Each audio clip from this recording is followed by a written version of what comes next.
Professor Nicholas T. from Ateneo de Manila University. My co-writers, Lorenzo Santos and Ellen Tolentino, who is now taking her master's in Sweden, cannot be with us today, so please bear with me, and it is an honor to present before you all. So this study was created in response to the alarming issue of, in 2015, there was a study by the Dangerous Drug Board that there were 1.7 million Filipinos who were engaged in drug use in the Philippines, with 15% of these diagnosed with substance abuse disorder. So first, what is substance abuse disorder? Substance abuse disorder is not merely the use of drugs. It is already pathological in that it impairs their normal functioning and leads to a loss of identity from an addict to a non-addict identity and leads to stigma within the community. Thus, in summary, our study is about how substance abusers or drug abusers reconstruct their identity from being a from being an addict to a non-addict identity throughout the drug rehabilitation process, or basically what happens in their head during the drug rehabilitation process.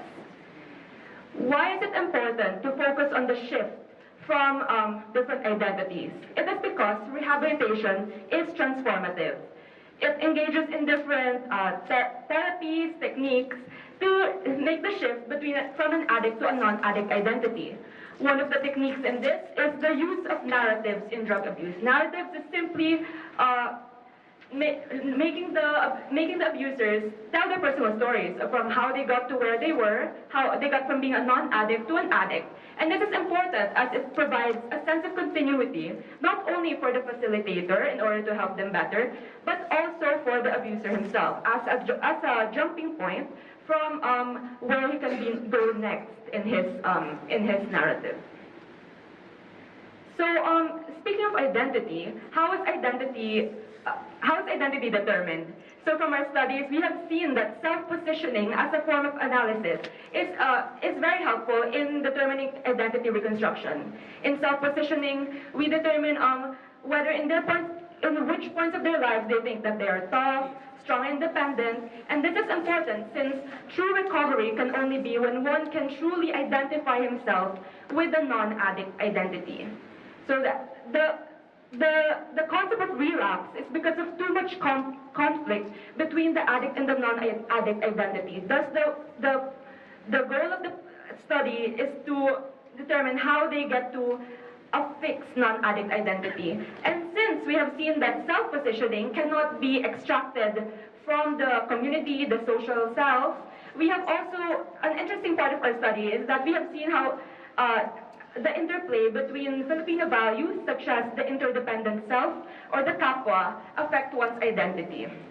And this is different from the dominant studies in this field, as it is mostly focused on the Western studies. So here is our theoretical framework. As you can see in the pink part, this is the recovery narrative of our participants. This is their story, and these boxes are significant or critical points in their lives where they think that this is a turning point in their recovery narratives. From these recovery narratives, we then extract how they position themselves throughout these critical points of their lives to see how they identify themselves throughout all these parts of their lives. So for our method, we have interviewed several heterosexual men from ages ranging from 26 years old to 37 years old, the youngest being a high school student. Some are fathers, some are businessmen, and they were sourced from a DOH-accredited rehabilitation center in Antipolo, Rizal. Throughout the interview, we have asked them the etiology of their substance abuse, how it affected their family and peers, and the rehabilitation experience. As a background of the rehabilitation process, the rehabilitation center has 4 phases. The first phase being when they were admitted, and this phase 1 is where they are forced to be clean from drugs, and they are forced to reflect on their wrongdoings. Because during their drug phase, they did not know the impact of what they were doing to their families, and thus In phase 2, this is where family visits were finally introduced, where they first met their families for the first time since their admission. Phase 3 is where they're given role model status by the center as compared to the newer patients of the center. And phase 4 finally is release, with them coming back occasionally for checkups and consultations. So here, in the start of the recovery narrative, prior to them being exposed to drugs, they were normal men, students, fathers, career men, but then later on there was a normalization of drug use, which they all agreed came from their friends. They were introduced to drugs from their friends, and it was considered normal for them to ingest drugs, sometimes in parties, in social gatherings and such. Later on, as casual use became rather more habitual, they see themselves as still functioning normally. However, it was thus incorporated into their daily routines now. It was incorporated now into their daily routines, like the father finds time between work and being with his family to take drugs in midnight and stuff and events like that. The third phase being isolation. This is where regular use becomes heavier use, leading to the theme of isolation within their lives, where they isolate themselves from their family, from their friends. In this stage, all of our participants were either kicked out of school or were kicked out of their jobs. Finally, in their addict phase, the physical and psychological effects of drugs escalate so much that even they themselves consider themselves as spiraling down. Here they were kicked out of not only their school or their work, but even their houses, and even their families found themselves as unmanageable. This culminates into admission in rehab, where some were admitted either voluntarily or sometimes even forced, like one was drugged, and then he just woke up and he was already in rehab. So following admission in rehab, phase 1 in rehab is what they all agree on is the lowest point of their lives. This is where loss of their identity, because drugs was the center of their lives. They have a loss of identity, and they realize the mistakes they have done to their family, friends, and how they have destroyed their lives. This is truly the lowest point of their lives. Finally, next in phase 2, when the family comes in, there's a noticeable shift in tone as they treat family as their motivation to regain their trust and faith to get out of, and thus they work hard to be able to get out of the center.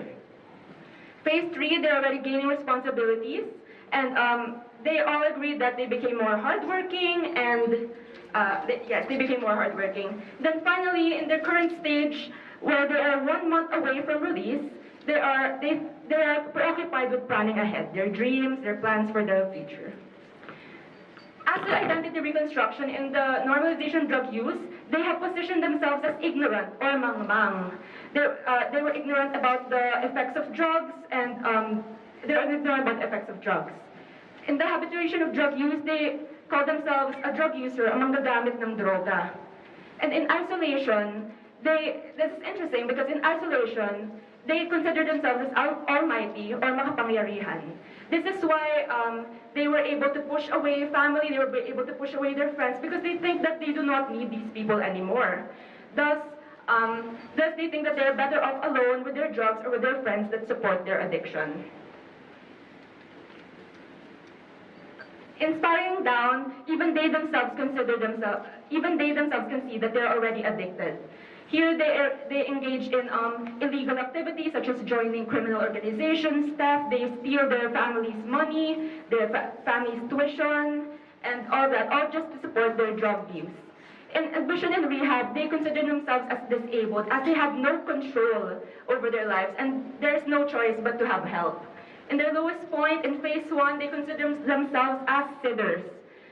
Sinners to their friends, families, and to themselves for having wasted their time and opportunities in life. Here, this is one of the most important parts of our study, is in families' motivation. They consider themselves as may utang na loob. They consider themselves as indebted, and this part is what drives their recovery forward. Because when they have utang na loob, they want to repay their family. They want to repay those who have helped them and had hope in them to be better.